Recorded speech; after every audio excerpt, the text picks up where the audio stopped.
عرب تاجر جب اپنے تجارتی سفروں میں مختلف لوگوں سے ملتے تو اسی طرح بعض عربوں نے یہودیوں سے اس قصے کو سنا اور اس کے بعض حصے سنے، تو ان کے ذہن میں حضرت یوسف کا نام تھا، تو واپس آ کر انہوں نے نبی صلی اللہ علیہ وسلم سے سوال کیا کہ کیا آپ یوسف کے قصے کے بارے میں کچھ جانتے ہیں؟ اگرچہ انہوں نے یہ سوال تمسخر کے انداز میں کیا تھا، آپ کو جج کرنے کے لیے کیا تھا کہ بھلا دیکھتے ہیں آپ کتنے سچے نبی ہیں، آپ کو پتا ہے یا نہیں پتا، آپ کو دنیا کی تاریخ کا کچھ علم ہے یا نہیں، لیکن اللہ سبحانہ وتعالیٰ نے قصے کو اس انداز میں بیان کیا کہ وہ قصہ خود انہی پہ چسپاں ہو گیا۔ تو آگے ہم دیکھیں گے کہ کس طرح قصہ یہاں سے شروع ہوتا ہے۔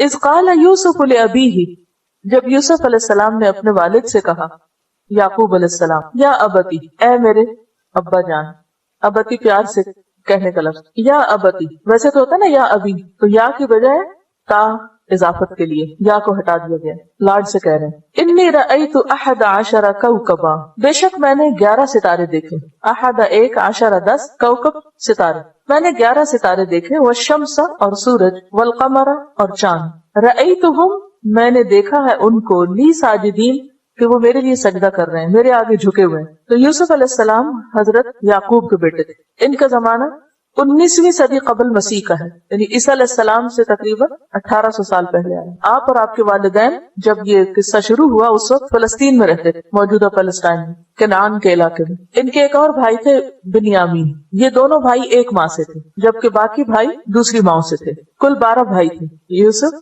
بنیامین اور باقی 10۔ تو اذ قال یوسف لابیہ، جب یوسف نے اپنے باپ سے کہا، یا ابتی، اے ابا جان، انی رأیت 11 کوکبا کہ میں نے 11 ستارے دیکھے ہیں، والشمس والقمر رأیتہم لی ساجدین اور سورج اور چاند میرے لیے سجدہ کر رہے ہیں، اور سورج اور چاند سے مراد باپ اور ماں ہے، اور 11 ستاروں سے مراد 11 بھائی ہیں ان کے۔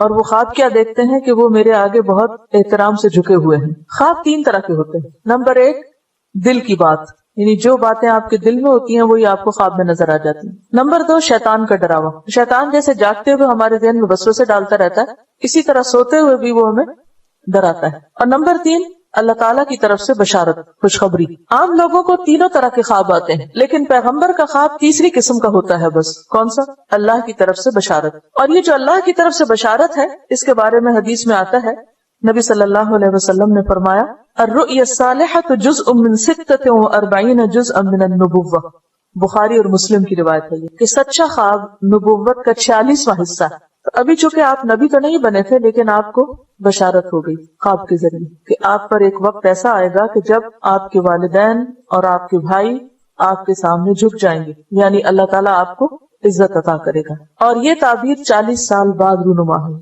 بعض کہتے ہیں 80 سال بعد۔ بہرحال حقیقت میں تو علم اللہ ہی کے پاس ہے، مگر یہ کہ ایک لمبے عرصے کے بعد یہ خواب حقیقی شکل میں آپ کے سامنے آیا، جب انہوں نے اپنے والدین کو اپنے ساتھ تخت پر بٹھا لیا تھا، اور اس وقت ان کے بھائی ان کے سامنے جھکے ہوئے تھے، جس کا ذکر اسی سورت کی آیت نمبر 100 میں آتا ہے، 100۔ وَخَرُّوا لَهُ سُجَّدًا، وہ اس کے آگے سجدہ کرتے ہوئے جھک گئے، گر پڑے۔ وَقَالَ، اور یوسف بولے، یا ابت ھذا تأویل رؤیایا، اے ابا جان یہ ہے تعویل، یہ تعبیر میرے خواب کی، من قبل جو اس سے پہلے میں نے دیکھی تھی، قد جعلها ربی حقا، میرے رب نے اس کو سچ کر دکھایا۔ تو اس سے یہ بھی پتہ چلتا ہے کہ جو سچے خواب ہوتے ہیں ان کی کوئی نہ کوئی تعبیر ہوتی ہے، اور وہ تعبیر سامنے بھی آ جاتی ہے۔ اس سلسلے میں ہمیں کیا رہنمائی دی گئی ہے؟ نبی صلی اللہ علیہ وسلم نے فرمایا، بخاری کی روایت ہے، جب تم میں سے کوئی پسندیدہ خواب دیکھے تو اسے بیان کر دے، یعنی کسی سے ذکر کر لے، لیکن کس کے سامنے ذکر کرے؟ جو خیر خواہ ہو، جو حاسد نہ ہو۔ اور اگر ناپسندیدہ خواب دیکھے تو کروٹ بدل لے، یعنی جس پہلو پہ آپ سوئے ہوئے اسے تبدیل کر لیں، اسی پر نہ سوئے رہیں، اور اس خواب کے شر سے اللہ تعالیٰ کی پناہ مانگے، اور کسی کے سامنے اس خواب کو بیان نہ کرے، منہ سے نہ نکالے، ذکر نہ کرے، تو اس خواب سے اسے کوئی نقصان نہ ہوگا۔ یہ بھی بخاری کی روایت ہے۔ کیا حکم ملتا ہے جب اچھا خواب آپ دیکھیں؟ سب سے پہلے تو یہ جاننا ضروری ہے کہ خواب کی 3 قسمیں، اور یہ چونکہ خواب ہر کوئی دیکھتا ہے کسی نہ کسی شکل میں، اس لیے ہر وقت آپ کسی سے نہیں پوچھ سکتے اور کسی سے ڈسکس نہیں کر سکتے، خود پتا ہونا چاہیے ہم میں سے ہر ایک کو کہ خواب کی قسمیں کتنی، اور پھر خود انالائز کرنا چاہیے کہ میری خواب کس درجے میں ہے۔ پہلی تو یہ حدیث نفس، دل کی بات ہے۔ اگر آپ کوئی ایسی چیز دیکھ رہے ہیں کہ جس کے بارے میں آپ دن بھر سوچتے رہیں، یا اگلے دن کوئی وہی معاملہ پیش آنے والا ہے، مثلاً یہ کہ آپ کو کسی امتحان میں بیٹھنا ہے، یا کہیں کوئی ٹیسٹ دینا ہے، یا انٹرویو دینا ہے، یا کوئی اور اسی طرح کا معاملہ ہے، تو وہ کیا ہوگا؟ آپ کو خواب میں نظر آنے لگے گا، اور آپ خواب میں وہ آپ کے اپنے اندر کی پریشانی خواب میں ظاہر ہو جاتی. دوسری قسم کا خواب کون سا ہوتا ہے؟ شیطان کا ڈراوا. اس میں عموماً جو ڈراونے خواب ہوتے ہیں وہ شیطان کی طرف سے ہوتے ہیں، جو انسان کا دشمن ہے اور انسان کو پریشان کرنا چاہتا ہے. لیکن تیسری طرح کے خواب جو ہیں جو عموماً اٹھنے پر یاد بھی رہتے ہیں، جو شیطان کا ڈراوا ہوتا ہے، ڈراونے خواب، ان کا کوئی منہ سر نہیں ہوتا، کہاں سے شروع ہوئے کہاں ختم ہوئے، کوئی ایک بیچ کا حصہ تھوڑا بہت پریشان کو یاد رہ گیا اور باقی کچھ نہیں. تو اس لیے جو تیسری قسم کا خواب ہے صرف اس پہ توجہ دینی چاہیے. اور تیسری قسم کا خواب وہ ہوتا ہے کہ جو آپ نے نہ تو سوچا ہوتا ہے کبھی اس کے بارے میں، اور پھر یہ کہ بالکل روز روشن کی طرح آپ کے سامنے ہوتا ہے، گویا آپ وہاں پر موجود تھے، اور پھر یہ کہ اس کا کوئی نہ کوئی مطلب بھی بنتا ہے. اب اگر اس کو دیکھ کر آپ کی فیلنگ اچھی ہو تو آپ کسی کو سنا سکتے ہیں اپنا خواب، جیسے کہ نبی صلی اللہ علیہ وسلم کا طریقہ تھا کہ فجر کی نماز کے بعد آپ بیٹھتے اور صحابہ کرام سے خود پوچھتے کہ اگر کسی نے کوئی خواب دیکھا تو بتائیں، اور پھر خود بھی تعبیر کرتے اور صحابہ کو بھی کہتے کہ اگر کوئی تعبیر کرنا چاہے تو کرے. یہ بھی سکھانے کا ایک طریقہ ہے، یعنی یہ بھی تعلیم کا ایک طریقہ ہے. ایک تعلیم تو وہ ہے جو کتابوں میں جو باتیں لکھی ہیں ان کو سکھا دیا جائے، اور ایک تعلیم کیا ہے کہ انسانوں کے اوپر جو کیفیات گزرتی ہیں ان کو انالائز کرنا سکھایا جائے. تو یہ وقت وہ وقت ہوتا تھا جس میں آپ صحابہ کرام کی دل کی باتیں سنا کرتے تھے اور اس وقت ان کو رہنمائی دیا کرتے تھے. اب اس صورت میں اگر خواب اچھا ہے اور جس کو آپ سنا رہے ہو آپ کا خیر خواہ ہے تو کوئی حرج نہیں. لیکن اگر آپ سمجھتے ہیں کہ کوئی شخص ایسا ہے جو آپ کا رائیول ہے، مثلا کسی بھی اعتبار سے، بعض اوقات ہسبینڈ وائف بھی رائیول ہو سکتے ہیں، بعض اوقات بہن بھائیوں میں، جیسے اس قصے میں آپ دیکھیں گے تو بہن بھائیوں میں محبت بھی ہوتی ہے اور بہن بھائیوں میں حسد بھی بہت ہوتا ہے، خون کے رشتے. تو ایسی صورت میں خواب نہ سنائے جائے. اسی لیے آپ دیکھتے ہیں کہ یعقوب علیہ السلام اپنے بیٹے کو کہتے ہیں کہ خواب مت سنانا بھائیوں کو، ورنہ ایسا نہ ہو کہ تجھے نقصان پہنچائے. اور پھر یہ کہ اگر خواب پریشان کن ہے، یعنی مطلب آپ کو سمجھ میں آ رہا ہے، کیونکہ ہوتا یہ کہ جو اچھا خواب ہوتا ہے اس کے دیکھنے پر جب آپ اٹھتے ہیں تو دل کے اندر ایک اطمینان سا ہوتا ہے، ایک خوشی سی ہوتی ہے، اور جو برا خواب ہوتا ہے اس کے دیکھنے پر آپ کے اندر ایک پریشانی سی ہوتی ہے. تو اب ہوتا کیا ہے، ہماری عادت یہ ہے کہ جب کسی بات پہ ہم پریشان ہوتے ہیں تو فوراً جو راستے میں نظر آئے اسے کھڑے ہو کے سنانے لگتے ہیں، اور سننے والے بھی اپنے آپ کو علامہ سمجھتے ہوتے ہیں اور مفتی اعظم، فوراً فتویٰ دے دیتے ہیں کہ اس کا یہ مطلب بنتا ہے، فوراً تعبیر کر کے سنا دیتے ہیں. صرف اس کو نہیں سناتے، 10 اور کو بھی سنا دیتے ہیں، فلاں نے یہ خواب دیکھا اور اس کا یہ اور یہ مطلب بنتا ہے. ان سب معاملات میں بے حد احتیاط کی ضرورت ہے، کیونکہ حدیث میں یہ بھی آتا ہے جب تک خواب کی تعبیر بیان نہ کی جائے تو وہ ایسے ہے جیسے پرندے کے پاؤں پر ہو. پرندے کے پاؤں کے اوپر، یعنی پرندے کا پاؤں کہاں ہوتا ہے؟ ہوا میں. جب اڑ رہا ہوتا ہے تو پرندے کا پاؤں ہوا میں نہیں، معلق ہے، وہ ہے اوپر، ہمارے سے اوپر ہوتا ہے نا پرندے کا پاؤں، یعنی وہ ابھی اترا نہیں ہوتا، نازل نہیں ہوتا، واقع نہیں ہوتا. جب خواب کی تعبیر بیان کر دی جائے تو وہ وقوع پذیر ہو جاتا ہے، نہیں پرندہ نیچے آ جاتا ہے اور وہ ہو جاتا ہے ویسا. تو اس لیے اس معاملے میں بے حد احتیاط کرنا چاہیے کہ سوائے اپنے قریب ترین لوگوں کے جن پر آپ اعتماد کرتے ہوں واقعی خواب نہ سنائیں کسی کو، برا خواب خاص طور پر. تو اس صورت میں پھر کیا کرے انسان؟ دل کی پریشانی کا علاج کیا ہو؟ کیونکہ آپ پریشان تو نہیں سارا دن رہنا، کیونکہ جب ایک بات ہے آپ نے دیکھی ہے اور آپ پریشان ہیں اور آپ کسی سے ذکر بھی نہیں کرنا چاہتے کہ معلوم نہیں سامنے والا کیا بول دے، کیونکہ آپ اسے یہ تھوڑی کہیں گے اچھا میں خواب سناؤں گا پر چپ رہنا تم، کیونکہ اگر آپ خود چپ نہیں رہے تو وہ کیسے چپ رہے. تو ایسی صورت میں آپ پھر اللہ کی طرف رجوع کریں اور دعا پڑھیں. ایاک نستعین کتاب ہے نا، اس میں برا خواب آنے کے اوپر دعا بھی موجود ہے. ویسے بھی رات کو سوتے ہوئے اگر وحشت ہو، خوف ہو، اس وقت بھی دعا پڑھی جاتی ہے، اعوذ بکلمات اللہ التامۃ من غضبہ وعقابہ وشر عبادہ ومن ہمزات الشیاطین وان یحضرون. میں اللہ تعالیٰ کے تمام کلمات کے ساتھ اس کے غضب، عذاب اور بندوں کے شر سے پناہ چاہتا ہوں، اور شیطانوں کے وسوسوں، نیز اس بات سے کہ وہ شیطان میرے قریب آئیں. ایک یہ دعا. لیکن برا خواب آنے کی دعا کیا؟ اللہم انی اعوذ بک من عمل الشیطان وسیئات الاحلام فانہا لا تکون شیئا. اے اللہ میں اپنے آپ کو تیری پناہ میں دیتا ہوں شیطان کے عمل سے اور برے خوابوں سے، کیونکہ وہ کوئی حقیقت نہیں رکھتے. یعنی انسان ان کو خود نگیٹ کرے کہ اللہ اگر کوئی چیز ایسی ہے بھی تو میری حفاظت کر، ورنہ یہ ہے کہ میرے دل سے اس کا خیال چلا جائے، کیونکہ خواب تو خواب ہی ہے نا، خیال ہے، ابھی اس کی حقیقت تو نہیں جب تک کہ وہ واقع نہ ہو جائے. اسی طرح ایک اور دعا بھی ہے، اعوذ بکلمات اللہ التامات التی لا یجاوزہن بر ولا فاجر من شر ما ينزل من السماء وما يعرج فيها ومن شر ما ذرأ في الارض وما يخرج منها ومن شر فتن الليل وفتن النهار ومن شر طوارق الليل والنهار الا طارقا يطرق بخير یا رحمان. میں اللہ تعالیٰ کے ان تمام کلمات کے ساتھ پناہ چاہتا ہوں جن سے نہ تو کوئی نیک بڑھ سکتا ہے اور نہ کوئی برا شخص، یعنی اچھا کرنے والا بھی اس سے آگے نہیں جا سکتا اور برا کرنے والا بھی، ہر اس چیز کے شر سے جو آسمان سے اترتی اور جو آسمان کی طرف چڑھتی، اور اس چیز کے شر سے جو زمین میں پیدا ہوتی اور جو اس سے باہر نکلتی، نیز رات اور دن کے فتنوں اور حادثات سے پناہ چاہتا ہوں، البتہ جو حادثہ بہتری کا باعث ہو وہ بہتر ہے اے رحم فرمانے والے، کیونکہ بعض واقعات زندگی میں ایسے ہوتے ہیں کہ جو انسان چاہتا تو نہیں لیکن اسی میں انسان کے لیے کچھ بھلائی ہوتی ہے. عسیٰ ان تکرہوا شیئا ویجعل اللہ فیہ خیرا کثیرا، اس مفہوم میں. قال، کہا کس نے؟ یعقوب علیہ السلام نے.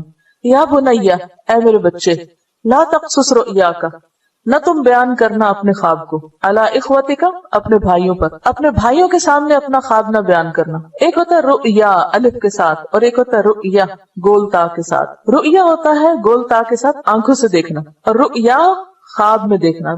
خواب بھی دیکھا ہی جاتا ہے، دونوں رآ سے ہیں. لا تقصص رؤیاک، اے میرے بچے اپنا خواب بیان نہ کرنا، علی اخوتک، اپنے بھائیوں پر، اس کا ذکر نہ کرنا. فیکیدوا لک کیدا، تو وہ تیرے خلاف کوئی چال چلیں گے نقصان پہنچانے کے لیے، کیونکہ وہ ان سے حسد رکھتے. اور والدین کو یہ بات سمجھ میں آ جاتی ہے جب ایک بچے کے ساتھ دوسرے بچے زیادتی کر رہے ہوتے ہیں. تو اسی علم کی بنا پر یعقوب علیہ السلام نے یوسف کو نصیحت کی. ان الشیطان للانسان عدو مبین، بے شک شیطان انسان کا کھلا دشمن ہے.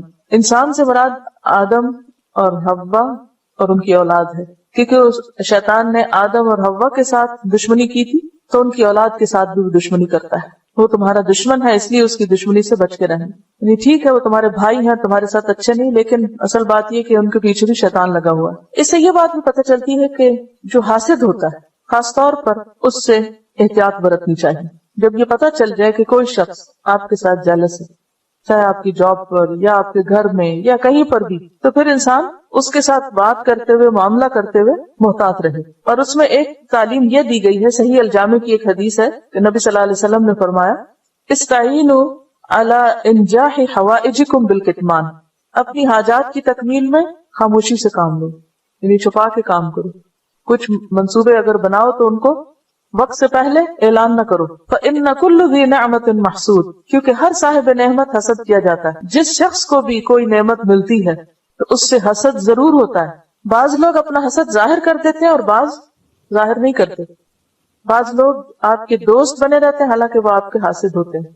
ان کی دشمنی نظر نہیں آتی، لیکن شیطان چونکہ دشمن ہے اس لیے کچھ نہ کچھ ان کے ذریعے نقصان پہنچاتا رہتا ہے، اور خصوصاً تعلقات کے بگاڑ میں. ہاں وہ تعلق شوہر اور بیوی کا ہو تو شیطان کا کام کیا ہوتا ہے کہ ان کے درمیان پھوٹ ڈلوائے رکھے، کوئی نہ کوئی ایسی بات روز چھیڑ دے کہ جس کی وجہ سے دونوں کے تعلقات خراب رہیں. اسی طرح جو بھی پیار کے رشتے ہوتے ہیں، ہاں وہ بہن بھائیوں کے ہوں یا دوستوں کے ہوں، ان سب رشتوں میں وہ دشمن جدائی ڈالنا چاہتا ہے. کیونکہ اچھی اولاد، اچھے والدین، اچھا شوہر یا بیوی یا اچھے دوست، یہ سب کیا ہے؟ دراصل اللہ کی نعمت ہے بہت بڑی. اور جس کو بھی کوئی بڑی نعمت ملتی ہے اس کا امتحان اتنا ہی سخت ہوتا ہے. بعض اوقات انسان اس کی ناقدری کرواتا ہے، ناشکری کرواتا ہے، اور بعض اوقات کوئی نہ کوئی ایسا فتنہ ڈالے رکھتا ہے کہ جس کی وجہ سے ان رشتوں کی باہمی محبت ختم ہو جاتی یا کم ہو جاتی. اور یہ سب دراصل شیطان کا شر ہوتا ہے. یہ وجہ ہے کہ اگر آپ غور و فکر کریں، جتنے بھی آپ کے آس پاس کے تعلقات ہیں ان سب تعلقات کی خرابی کے پیچھے شیطان کا شر ہوتا ہے اور لوگوں کا حسد ہوتا ہے. قال یا بنی لا تقصص رؤیاک علی اخوتک فیکیدوا لک کیدا ان الشیطان للانسان عدو مبین. پھر وہ خود اس کی تعبیر کرتے ہیں. یوسف علیہ السلام کی خواب کی تعبیر کون کرتے ہیں؟ ان کے والد. وَكَذَلِكَ يَجْتَبِيكَ رَبُّكَ، اس خواب سے یہ پتہ چلتا ہے کہ تیرا رب تجھے چن لے گا، یعنی نبوت سے سرفراز کرے گا. وَيُعَلِّمُكَ مِن تَأْوِيلِ الْأَحَادِيثِ، اور تمہیں باتوں کی تعویل کا علم دے گا.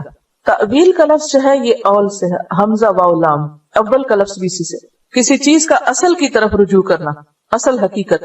تعویل کس کو کہتے ہیں؟ اس کی اصل حقیقت، ٹھیک ٹھیک جو مقصود ہوتا ہے، یہ اصلی غایت، مقصد کیا اس بات کا، مراد اس سے کیا ہے.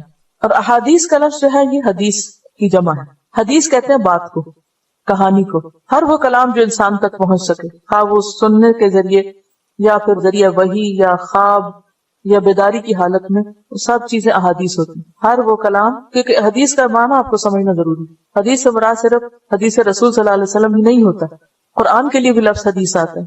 اللہ نزل احسن الحدیث، اللہ نے سب سے بہترین بات اتاری ہے. تو حدیث سے مراد کیا ہے؟ بات، کلام.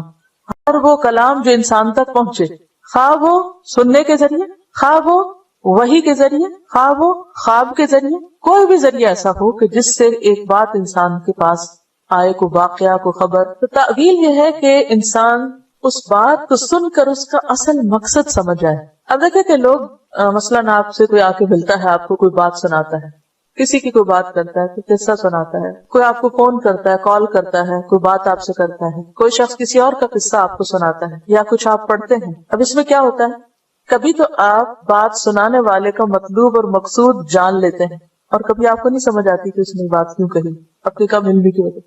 لیکن کچھ لوگ دوسروں کے مقابلے میں اس میں بہت اچھے ہوتے ہیں. مثلاً ایک مجلس کے اندر ایک بات کہی جاتی ہے لیکن ہر شخص اس کو کس طرح لیتا ہے؟ اپنی عقل سمجھ کے مطابق. کچھ لوگوں کی عقل گہری ہوتی ہے، سمجھ یعنی کھارو ہوتے ہیں، وہ بات کی تہہ تک پہنچ جاتے ہیں کہ کہنے والے نے بات کہی کیوں ہے، کس مقصد سے کہی، اور یہاں اس بات کے کہنے کا کیا مطلب، اور اس وقت اس کو کہنے سے کیا مراد اور مطلوب ہے، اور اس انداز میں کیوں کہا گیا. جبکہ دوسروں کو کچھ سمجھ نہیں آتی کہ وہ سمجھتے بس چند الفاظ سے جو دہرائے گئے اور بات ختم. اور اس میں صحابہ کرام کے بیچ بہت سارے واقعات ہیں. مثلاً مختلف خوابوں یا آیات کے نزول کی وجہ سے حضرت ابوبکر کو پتہ چل گیا کہ آپ صلی اللہ علیہ وسلم کا آپ کی وفات قریب ہے، لیکن دوسرے صحابہ کو نہیں سمجھ آئی. جب یہ سورت نازل ہوئی تھی اذا جاء نصر اللہ والفتح، حضرت ابوبکر رونے لگے، حالانکہ اس میں کیا تھا، فتح کی خوشخبری. ورأیت الناس يدخلون فی دین اللہ افواجا، واو اتنی بڑی کامیابی، سب لوگ مسلمان ہو گئے. لیکن حضرت ابوبکر رونے لگے کہ مشن مکمل ہو گیا، جدائی کا وقت آ گیا. تو یہ کیا ہے، تعویل الاحادیث. یہ خاص اللہ ہی سمجھ دیتا ہے، یہ حکمت کی باتیں ہوتی ہیں. یؤتی الحکمت من یشاء، حکمت عطا کرتا ہے جس کو چاہتا ہے.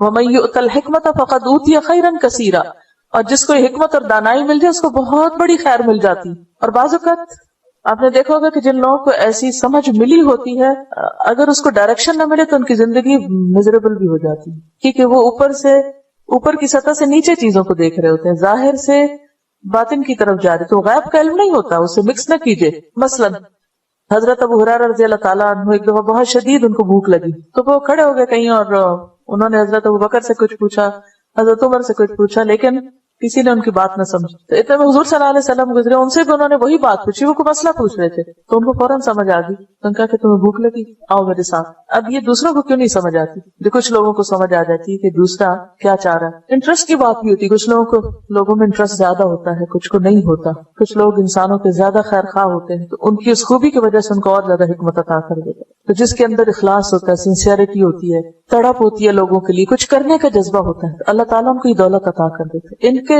11 بھائیوں کے پاس وہ نہیں تھا جو یوسف علیہ السلام کے اندر تھا، حالانکہ ایک باپ کی اولاد تھے وہ سب. تو یہ اللہ کی دین ہے، جسے چاہے دے. یہاں پر یہی کہا گیا وَيُعَلِّمُكَ مِن تَأْوِيلِ الْأَحَادِيثِ، یہ صرف خوابوں کی تعبیر کا علم نہیں ہے. حدیث کی وضاحت اسی لیے میں نے کی کہ ہر وہ کلام جو انسان تک پہنچے، ہر وہ بات جو آپ تک پہنچے، وہ احادیث ہوتی ہیں. اور تعویل کیا، اس بات کی تہ تک پہنچنا کہ کہنے والے نے کس مقصد سے کہی ہے، کس چیز کی طرف اشارہ ہے. تو جب انسان علم حاصل کرتا ہے، اللہ سے تعلق رکھتا ہے، اس کے اندر اخلاص ہوتی ہے، سنسیئرٹی ہوتی ہے، تو اس کے اندر ایک روشنی آتی ہے. اس روشنی میں وہ بہت کچھ دیکھتا ہے. ہم نے دیکھا ہوگا کہ بعض اوقات آپ کسی شخص سے بات کرتے تو یوں محسوس ہوتا ہے جیسے وہ آپ کی بات سمجھ رہا ہے، اور کچھ لوگوں سے آپ سر پھوڑ بیٹھے، وہ نہیں سمجھتے کہ آپ کیا کہنا چاہ رہے ہیں، وہ اس کو کچھ اور ہی رنگ دیتے جائیں گے، کسی اور ہی طرف لے جاتے جائیں گے. حالانکہ بعضوں کا تو بہت بڑی بڑی ڈگریاں بھی رکھتے ہیں، پھر بھی نہیں سمجھ ہوتی. بس وہ اس اپنے مخصوص فیلڈ میں تو بہت کچھ جانتے ہیں، اس کے علاوہ کچھ نہیں جانتے. تو یہ دراصل اللہ کی دین ہوتی ہے، اللہ کی عطا ہوتی ہے. تو اسی لیے وہ فرماتے ہیں وَيُعَلِّمُكَ مِن تَأْوِيلِ الْأَحَادِيثِ، وہ تجھے سکھائے گا باتوں کی تہ تک پہنچنا. وَيُتِمُّ نِعْمَتَهُ، اور وہ تمام کرے گا اپنی نعمت کو، اور نعمت سے مراد یہاں نبوت ہے. عَلَيْكَ، تجھ پر، وَعَلَىٰ آلِ يَعْقُوبَ، اور آل یعقوب پر، یعقوب علیہ السلام کی اولاد پر بھی. کما اتمہا، جیسے اس نے تمام کیا، علی ابویک، تیرے والدین پر، من قبل، اس سے پہلے، ابراہیم و اسحاق، ابراہیم اور اسحاق پر. یعنی جس طرح اللہ نے ابراہیم اور اسحاق علیہ السلام کو اس نعمت سے نوازا تھا، اسی طرح اللہ تجھے بھی اس نعمت سے نوازے گا. یعنی کون سی نعمت؟ نبوت کی نعمت. ان ربک علیم حکیم، بے شک تیرا رب علم والا ہے، حکمت والا ہے، یعنی خوب علم رکھتا ہے، خوب حکمت والا ہے، خوب